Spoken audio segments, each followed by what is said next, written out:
Now we will study about the cellular aging. Now what are the causes of cellular aging?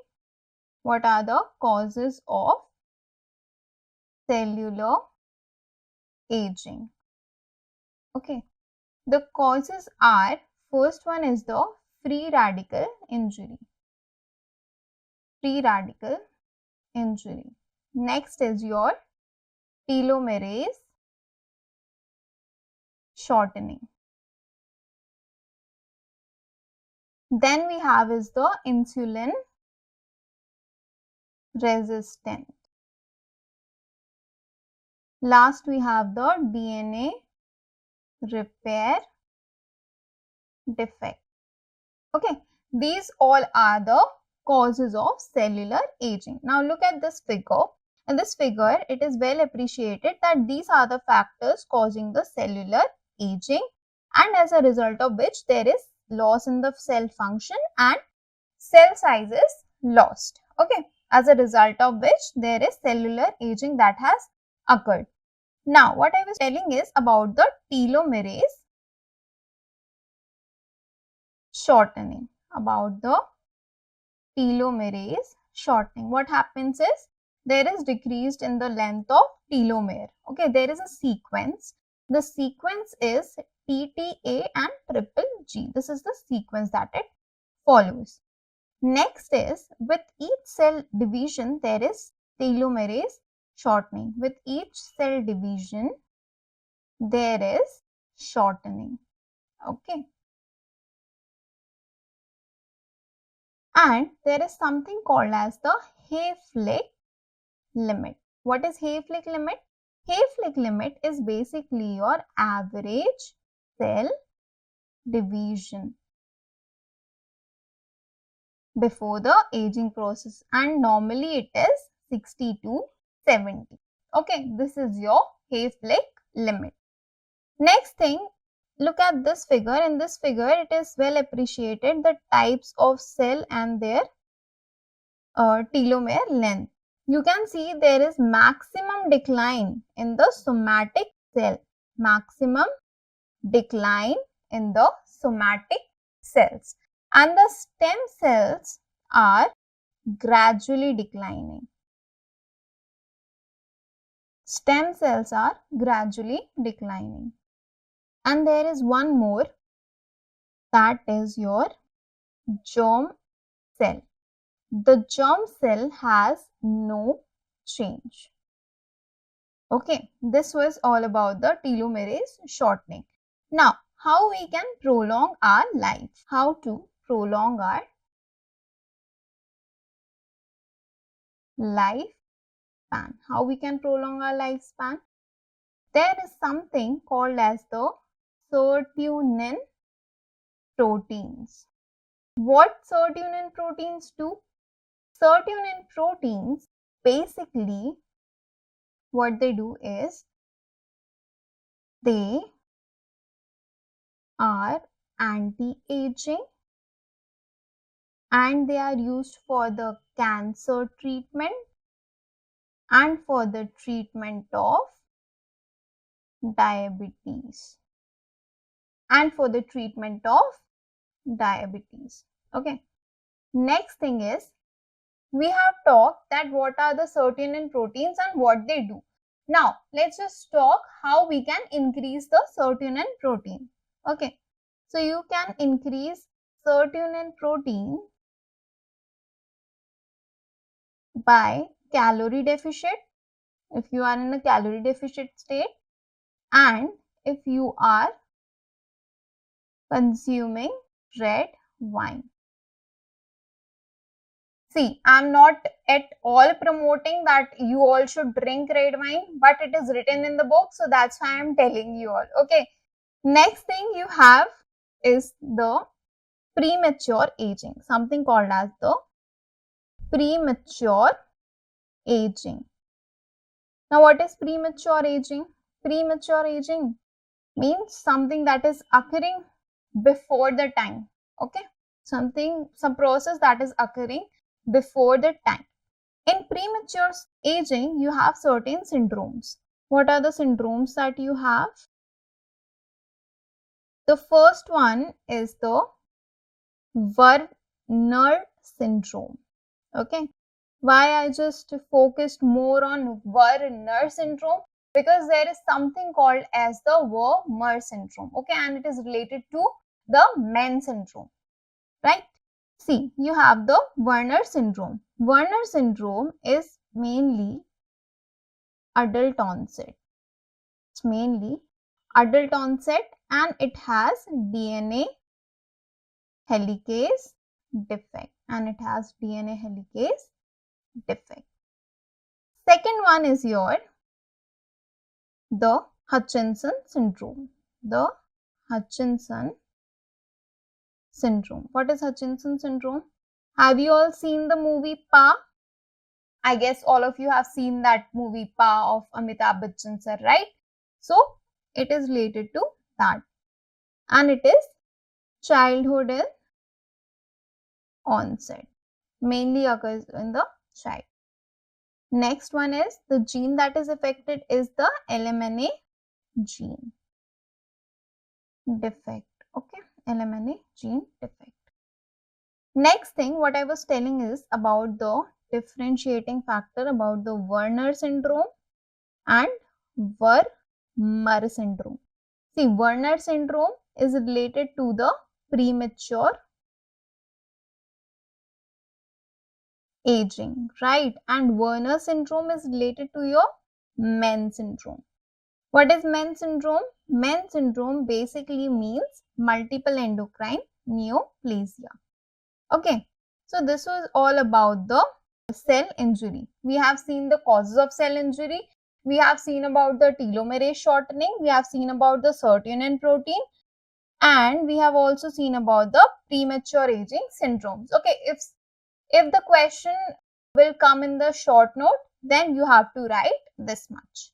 Now next that we will be talking about is the autophagy. Now what is autophagy? Auto means self, right? And phagy means eating. This is basic. This we all know. The types of autophagy that we have, first one is the macroautophagy. Second one is your microautophagy. Third one is saffron mediated autophagy, and fourth one is the mitophagy. Let's understand them in details. First one is the macroautophagy.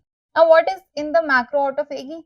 Before starting, let me just tell you with an example. When we used to go in the wedding, what we used to do, if there is an elder sibling, what he or she will do, he will take a proper plate, then put some salad in it, and then put some dishes, and in the end he will put the sweet dish, right? And what the younger sibling will do, the younger sibling will just pick up the things that he or she want to eat from his elder brother plate, right? So that's what happening here. The macroautophagy is basically like your elder sibling,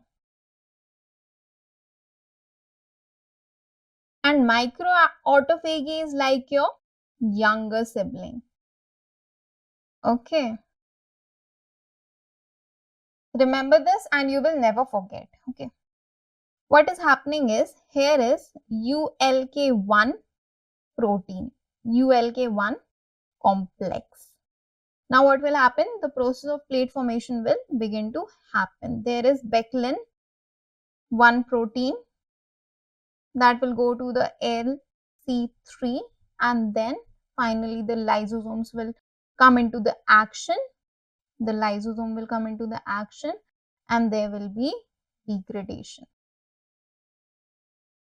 See, final process is always degradation. Okay, it is a universal rule. Everything and everyone which has come into this universe have to go one day, right? That is the universal truth and we all have to accept it. So the cells have also accepted it, that if they have come, they have to go as well. Okay, so what is happening is, in the ULK1 complex, there is phago4. Then there will be, after some time, there will be the formation of pre-autophagosome. And it will be autophagosomes. finally there will be degradation. Next one is about the micro-autophagy. Now in the micro-autophagy we have talked about that younger sibling, naughty one. What he do? There's a proper plate formation. What he will do? He will take the food from the plates and then finally he will be very happy, irritating his younger brother, and he will enjoy the food, right?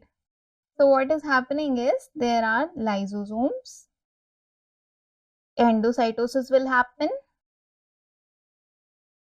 and there will be finally the endolysis.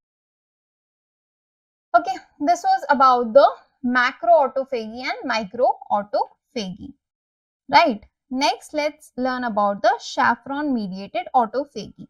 Now, what is chaperone-mediated autophagy? Chaperones are basically the misfolded proteins. Okay, example if I can give you of heat shock protein. Mechanism of action, let's learn about the mechanism of action. For the mechanism of action, like see, if there is any misfolded protein, and that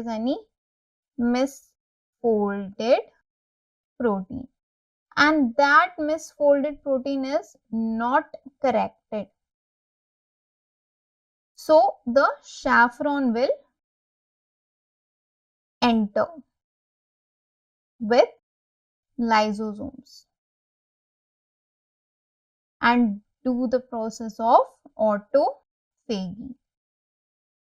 Okay, I'll show you with the help of an example. Like this is your misfolded protein. Now what will happen? There are some heat shock proteins. Heat shock proteins are there. Now what will happen? The chaperone will enter. Chaperone enters. Okay, and there is finally degradation, that is autophagy, right? This was about the chaperone mediated autophagy.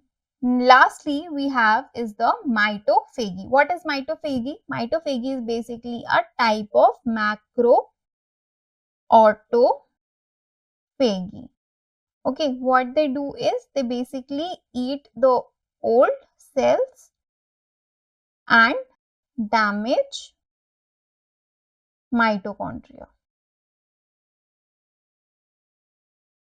And they damage the mitochondria. Okay, this was all about the mitophagy that you need to remember, right? Next thing you have is about the free radical injury. Now, what is free radical injury? Free radical injury is basically the most common cause of cell injury.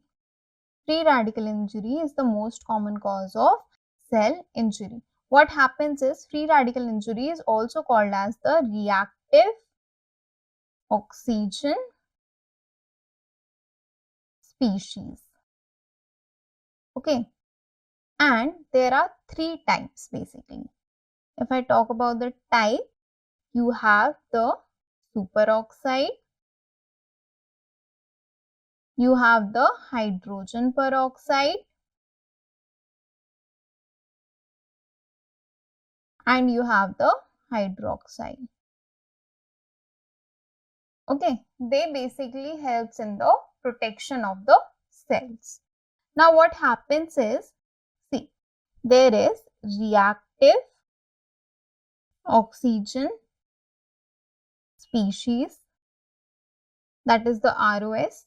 What it do is the lipid peroxidation. Then they produce what? They produce the lipofuscin pigment, and we have talked about the lipofuscin pigment earlier as well. What is lipofuscin pigment? Lipofuscin pigment is related to the lipid and it will show a sign called as the telltale sign. Okay, it will show the telltale sign. Now, let's talk about the formation, how they are formed. Okay. For the formation, we first have oxygen. Now, what happens when there are environmental exposure, when there is any chemical, any toxin or any substance abuse that is there to the cell, like there are any chemicals, toxins and other environmental insults that is happening to the cell, what happen is it form the superoxide radical. After that, after some time, it will form the hydrogen peroxide and finally it will form the OH, hydroxyl group. Okay, and there is a reaction that will occur called as the Fenton's reaction, and then there will be a reaction called as the Fenton's reaction. Next is, we have talked about how it will form, how we can prevent it, how we can protect it. For the protection, how we can protect it? We can protect it when we start taking antioxidants. What are the antioxidants you have to take? Like vitamin A, vitamin C and vitamin E. Okay. Next one is, there are certain protective enzymes as well. Protective enzymes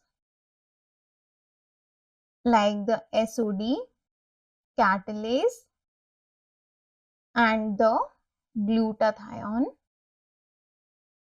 peroxidase. Glutathione peroxidase. Okay. Next thing that I want to talk about is the superoxide dismutase.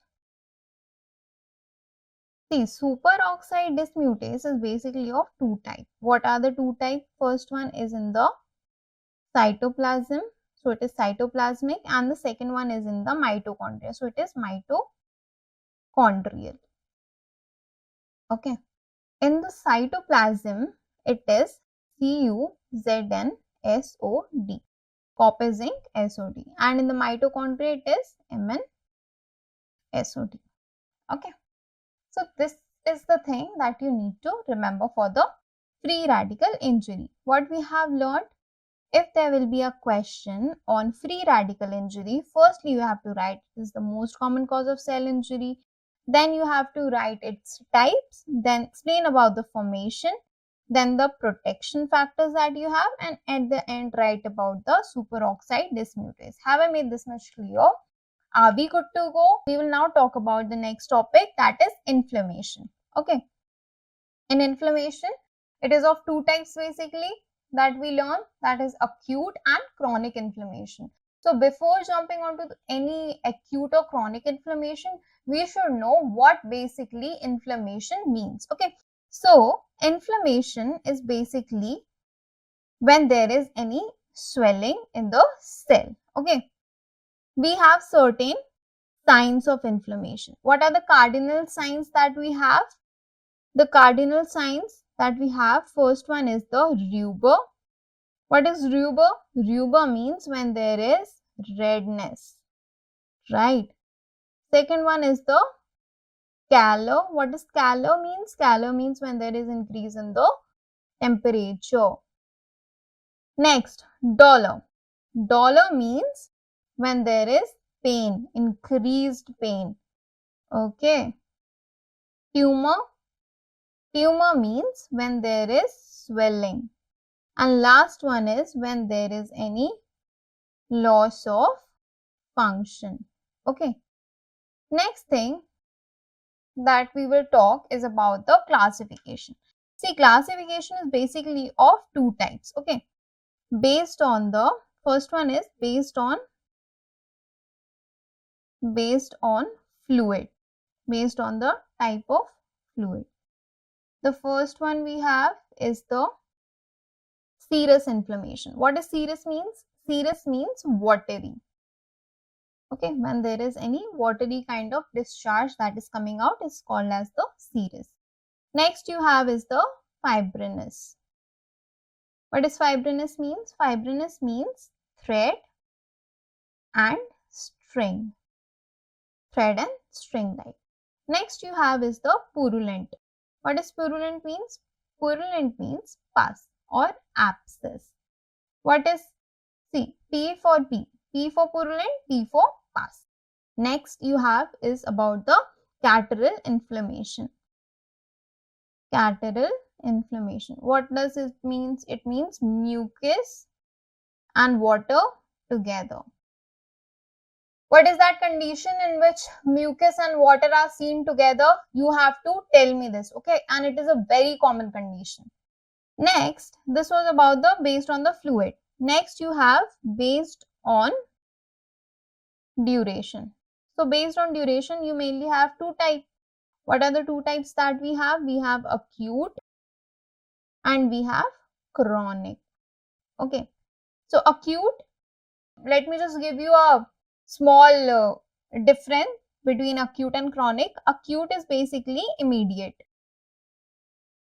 and chronic is delayed, right? Acute is short and chronic is long in duration wise, right? And week wise, if I talk, if it is less than 6 weeks, it is acute, and if it is more than 6 weeks, it is chronic.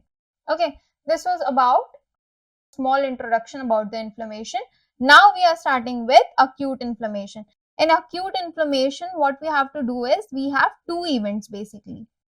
For the acute inflammation, you have two events. What are the two events? You have vascular events and you have the cellular events. Okay. Let's learn about the vascular events. In vascular events, what is happening is, first one is the vasoconstriction. Now, vasoconstriction is the first event that is happening, and there is a reflex mechanism. Okay, and this process occurs within seconds. Next, we have is about the vasodilation. Vasodilation means when there is redness, that is the sign of Reuber. When it is there is increased in blood flow.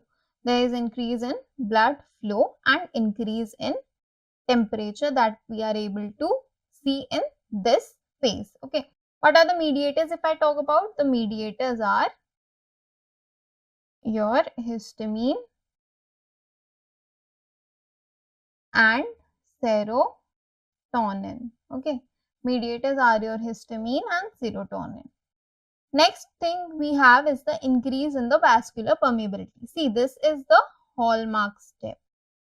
Okay, this is the hallmark step. What is happening here is there is endothelial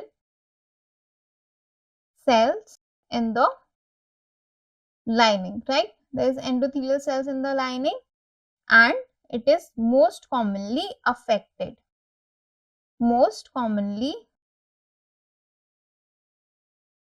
affected.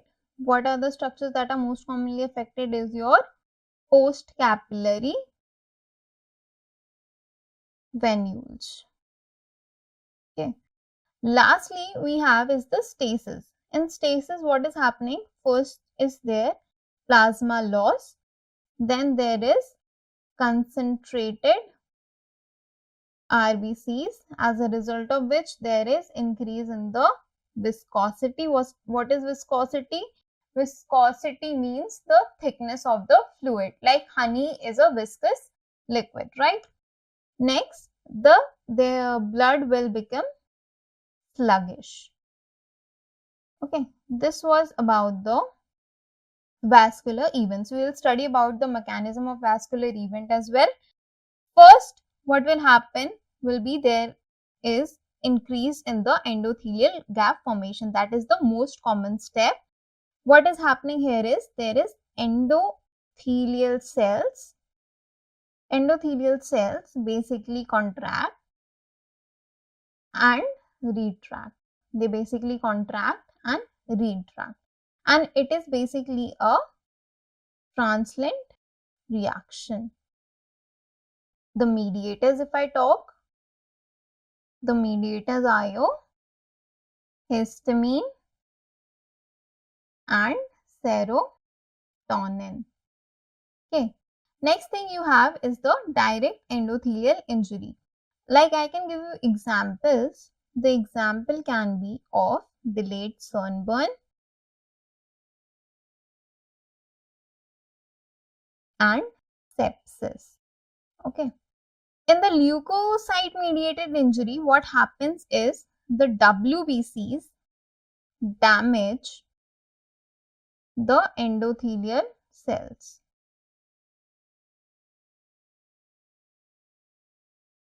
by releasing enzymes. Okay. WBCs basically damage the endothelial cells by releasing certain enzymes. Next we have is the transcytosis. What is transcytosis? See, T for T.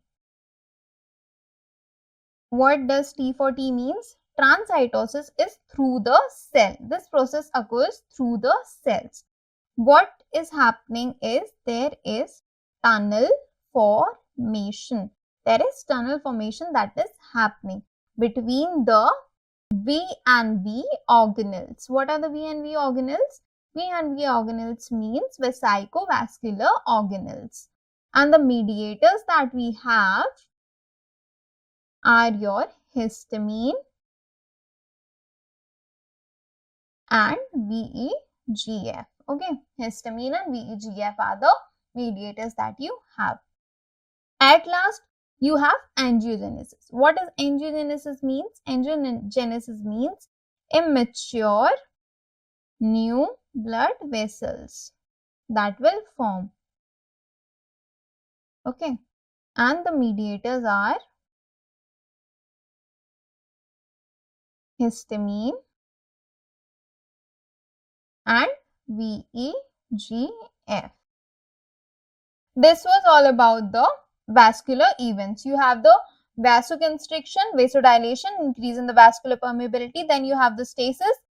And if I talk about the mechanism, first thing that will do is the formation of endothelial gap formation, then direct endothelial injury, then leukocyte mediated injury, then transcytosis, and at last you have the angiogenesis, that is the formation of new blood vessels. Have I made this much clear? Are we good to go? Ready? Okay. So next we have is the cellular events. Now cellular events, before starting, let me just give you a mnemonic. The mnemonic that you need to keep in mind is the rat cop. Okay, Mr. Rat cop. rat cop. Okay, this will help you remember the events that there are occurring in the cellular events. Okay, so what is happening? The first one is M. So what M means? M means the margination. M means the margination. The cells basically occupy the margins.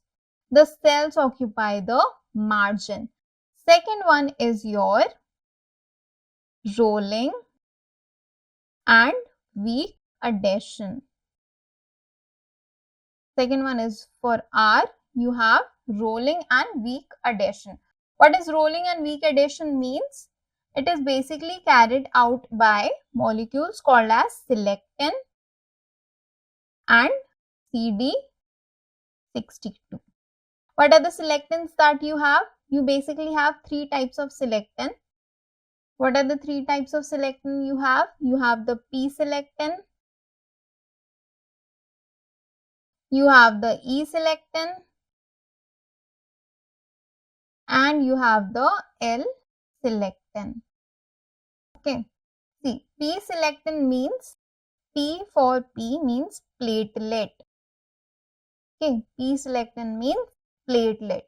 Okay, and it is basically seen, example is 𝗵𝗵𝗵𝗵𝗵 bodies. Remember this, it can be asked in your MCQs. Next is the E-selectin. E means endothelial cell. And next you have L for leukocyte. site. Okay, we have read about the M and we have read about the R, that is margination and rolling and weak adhesion. Now let's move on to the next thing. Third one is the adhesion. Third one is the adhesion. What happens here? It is basically caused by integrins in leukocytes. It is basically caused by the integrins that are present into the leukocytes. Types, if I talk, are basically two types, that is beta 1 and beta 2 integrin. Third thing that we have is the transmigration. Transmigration, also called as the 𝗲𝗵𝗵𝗵𝗺. Okay, transmigration, also called as the 𝗲𝗵𝗵𝗵𝗺. It is most commonly seen in post-capillary venules. It is most commonly seen in the post-capillary venules. And what happens is there is a breakdown of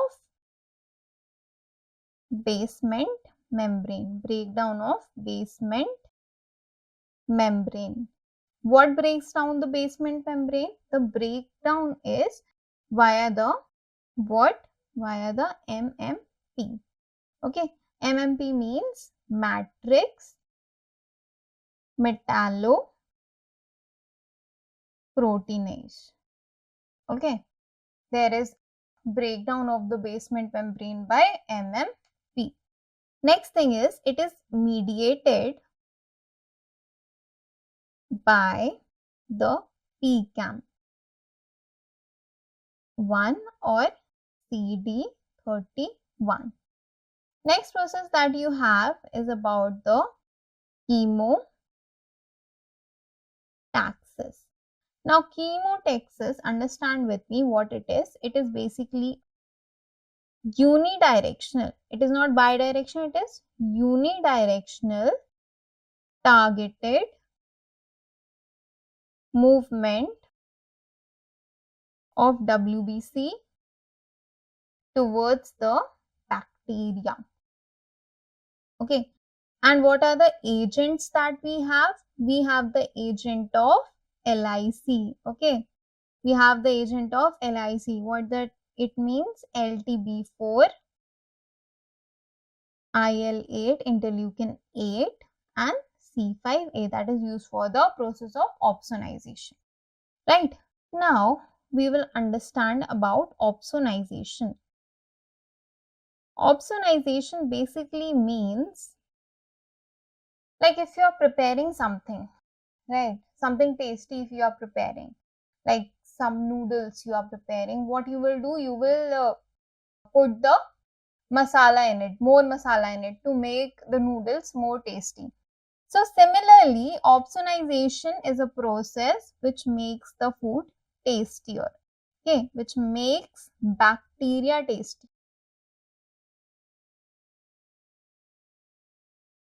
Now, it is not a compulsory process, okay, like some of them may enjoy eating the noodles without the taste, like they can just put the salt and not the masala in it, okay, so it's their choice. So opsonization is not a necessary process. Opsonization, if I talk about the types, you have first one is the IgG, that is most important.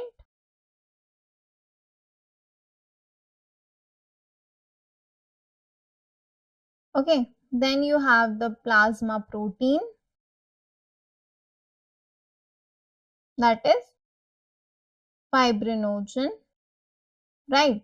Next process that you have is about the phagocytosis. Now what is phagocytosis means? In phagocytosis there are basically three events that will occur. What are the three events that will occur? First one is the recognition. The cells will recognize. Then there will be engulfment. And at last there will be killing. What happened in the recognition? In the recognition process, you have the macrophages. Okay, the macrophages. What are the macrophages you have? You have IgG, you have mannose, and you have the scavenger receptor. For the process of engulfment, what you need to do? You need to first do the formation of pseudopodia. Formation of pseudopodia and phagosomes plus lysosomes will together do the phago-lysosomes. Okay. See, what is pseudopodia? Pseudopodia means the false feet. We have read in our 7th standard science textbook, there is a structure called as amoeba. It has the pseudopods. With the help of pseudopods, they engulf the food. Okay. So, pseudopods are basically used for the engulfment of food. Next we have is the killing. Okay. So, killing is basically of two types. What are the two types? Either it will be oxygen dependent killing, or it can be oxygen independent killing. Oxygen dependent killing is the most potent one. Okay. And in the oxygen independent one, what we have? For the oxygen independent, we have the lysozymes, we have the lactoferrin, we have the defensin.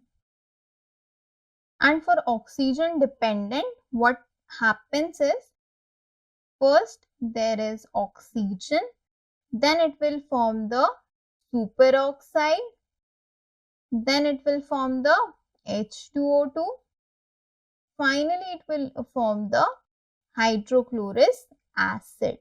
Okay, so this is about the oxygen dependent and oxygen independent killing. Next thing that you need to remember is about certain CD markers. Although I will give you a proper list of CD markers in the neoplasia chapter, but right now, what are the things that you need to remember? I'm just giving you that. For apoptosis, you have CD95/FAS. For endothelial cells,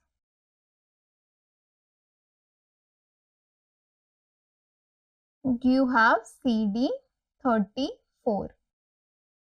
For selectin, you have CD62. And for integrins, you have beta 2. So, this is a small list. I will give you a proper list when we are doing the neoplasia, the cancer chapter. Okay. Next, what else you need to understand is about the nets. What is net? Nets basically means the neutrophil extracellular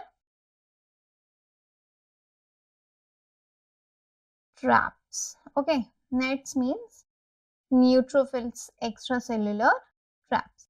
What they basically do is, they are basically for the beneficial suicide. Okay, seen in severe sepsis/infection. What they do is, I'll just show you with the help of a diagram. See what it is. This is your bacteria. This is your cell. This is the bacteria. Okay, this is something, maybe yeast. And then you have the protozoa. What they do is, they go to the cell and finally they form a trap around it. Okay, they form a like this. They form a trap around it. Okay. This one is your infected neutrophil. Okay. And they form a trap around it, as a result of which the cells die. Okay. Next thing that I need to tell you is about the difference between the nets and phagocytosis. Both of them are killing process. Nets are basically extracellular.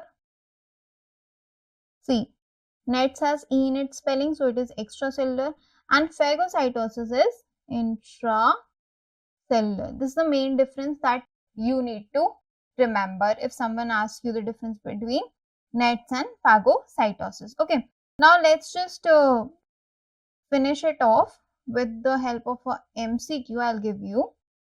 The MCQ is the basement membrane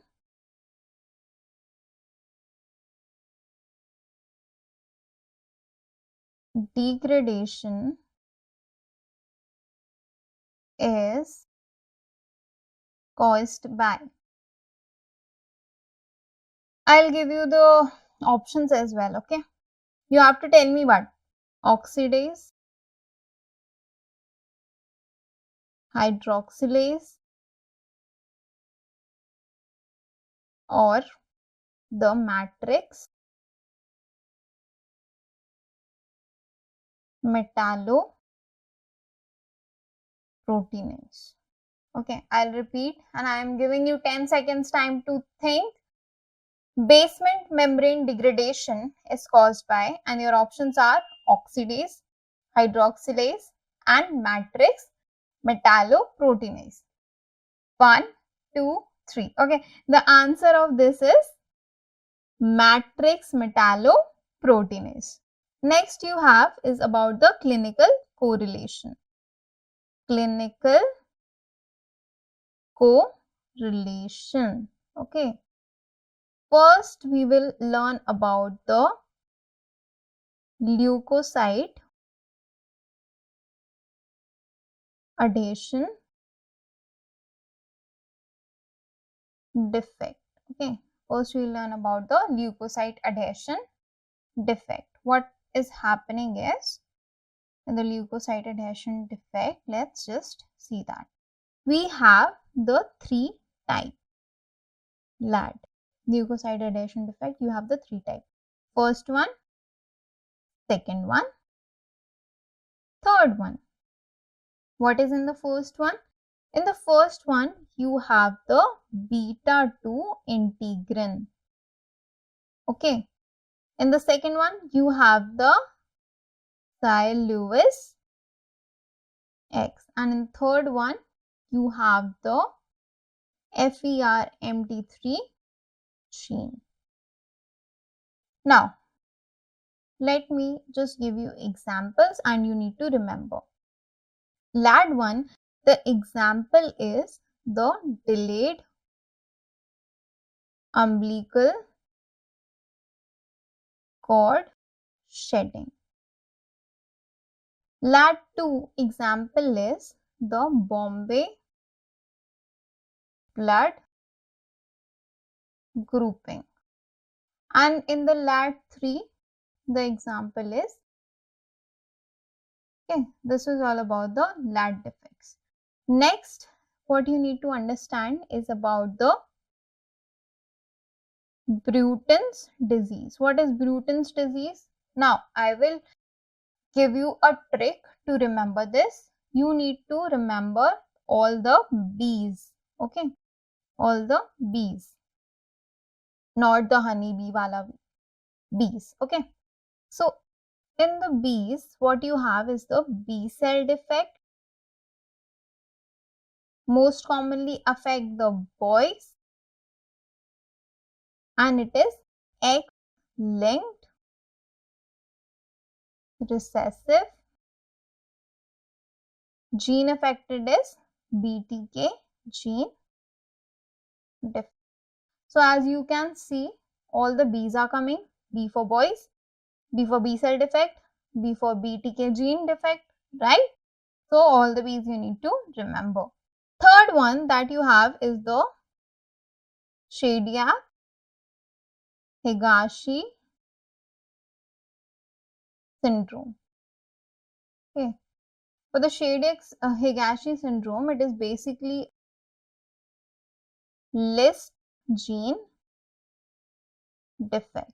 Now remember 𝗖𝗵𝗵𝗵𝗺 with the same mnemonic like C for it has the CNS defect, then HE for the hemorrhage, DI for the decrease in immunity,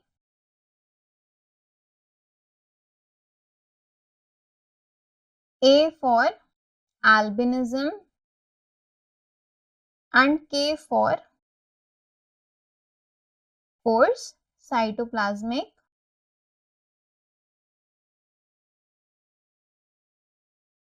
granules. Okay, so these are the diseases that you need to keep in mind and pay attention. Okay, let's just solve a MCQ here also. The defect in LAM, that is leukocyte adhesion defect, leukocyte mediated adhesion defect, is associated with, and your options are defect in closure of umbilical cord, second one is defect in chemotaxis, or the third one is neutropenia. Okay, again you have 10 seconds to think. I'm repeating the question. Defect in LAM is associated with, and your options are defect in closure of umbilical cord, defect in chemotaxis, and neutropenia. 1, 2 and 3. Okay, so the right answer of it is defect in the closure of umbilical hernia. Okay, so this was all about the inflammation events, acute and chronic inflammation, right?